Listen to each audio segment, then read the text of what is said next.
Slowly pack कीजिएगा।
ये वो थी बोतल की पीछे।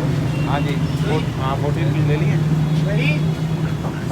हेलो अली रिसीव करो यार नहीं ढक्कन हटाइएगा।